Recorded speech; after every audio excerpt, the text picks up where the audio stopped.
Atlanta had a great offseason, and considering the Eastern Conference is wide open, I expect them right back in the playoff picture. Last season, they finished 40-42. It's easy to forget, but in the beginning of the year, they were starting to figure it out, and at times you were like, okay, they could be a low-key team in the NBA playoffs. But unfortunately, Jalen Johnson went down with injury, and that really kind of ruined everything. With him on the floor, they had a 500 record, and also November 27th to December 29th, throughout that month span, they had a 11-4 record. That was during the in-season tournament, and they had a key victory over the New York Knicks where they just looked like a nightmare matchup for that team, which is something to keep an eye on because I believe the Knicks are probably the favorites right now to win the Eastern Conference. That game was actually the quarterfinals of the play-in tournament. They ended up losing in a tightly contested game against Milwaukee in the semifinals, but early on, Quinn Snyder had them looking like a playoff team, but then Jalen Johnson went down. They ended up selling at the deadline, trading DeAndre Hunter to the Cleveland Cavaliers. My question to you guys is, with their underrated offseason, do you believe they're going to be a sneaky contender in the Eastern Conference? Immediately let me know your thoughts below. Let's discuss it in the comments section.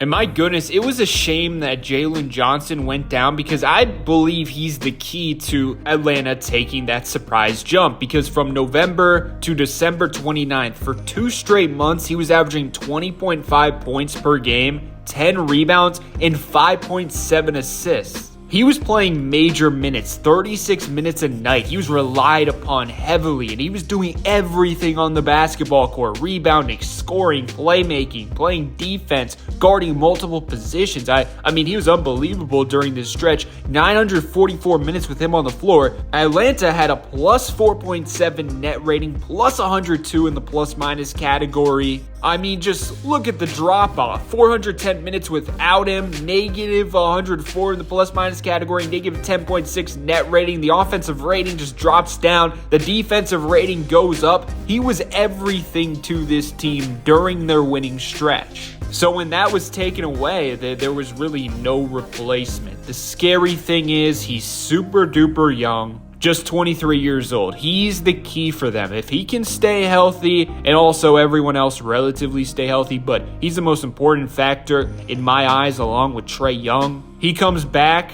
finds his groove like he did last season. I mean, they're going to be one of the best teams in the Eastern Conference. Also, the team just fits a lot better than last season. Like, Kristaps Porzingis makes a lot of sense for this core. He's a rim protector, and he can pick and pop. That will work perfectly with Trae Young. And he can be a lob threat. And he can be a guy who you give the ball in a low post when he has a mismatch every now and again. In terms of health, I don't really trust it, but I feel a lot more confident in the big man group of Atlanta heading into this season than last season, because Clint Capella just wasn't what he used to be, and they relied on him a ton last season. As a result, they just weren't a good team with him on the floor as the anchor. He especially hurt the offense because he wasn't the roller or lob threat he used to be. It turns out the two-man lineup of Trae Young and Clint Capella in 927 minutes had a negative 2.1 net rating. In fact, they haven't had a positive net rating since the 2021-22 season. Meanwhile, the other big was much more productive with Trae Young, aka Onyeka Okongwu, and he's really starting to figure it out. He's just a very solid player who brings a ton of versatility. So it turns out in 1,406 minutes, last season Trae Young and him had a plus 2.6 net rating. Nothing insane, but they were usually winning their minutes together. That's good to know because his role is probably going to be increased with Capella being out of there, and also Kristaps Porzingis being in and out of the lineup, because that's most likely going to happen.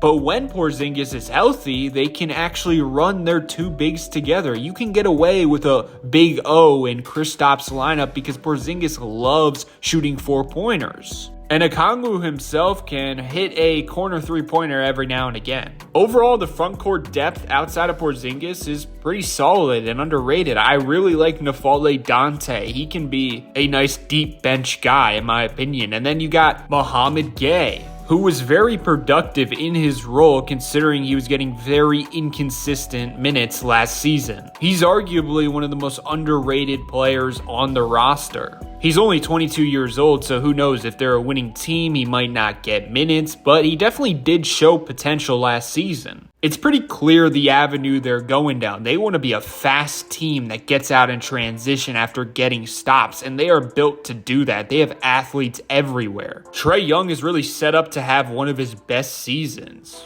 And their big breakout player last season outside of Jalen Johnson was Dyson Daniels. He had an argument for Defensive Player of the Year. On Basketball Index, he was graded A+ for perimeter isolation defense and also in off-ball categories. To be exact, he ranked 3rd out of 569 players for perimeter isolation defense. On top of that, A+ in matchup difficulty, meaning he was guarding the best players every single night. 3rd out of 569 in that category as well. So here's the vision I think they see. When Trae Young's on the court, he's going to be consistently creating great shot quality for his teammates. Atlanta had 117.6 offensive rating with him on the floor last season. That's a top 5 offense in the league pace with a suspect supporting cast for most of the year. Impressive. We went over they have Dyson Daniels, but guess what? Now when Trae Young checks out of the game, Nickeil Alexander-Walker is checking in. And now you got one of the craziest defensive duos on the perimeter in the league taking over to win the minutes or just stay even in the minutes without Trae Young. Basketball Index for perimeter isolation defense, A. Ball screen navigation, A+. One of the best in the league. 5th out of 563 in that category for ball screen navigation. Come on now. And just like Dyson Daniels, he's used to guarding great players. Matchup difficulty, A-.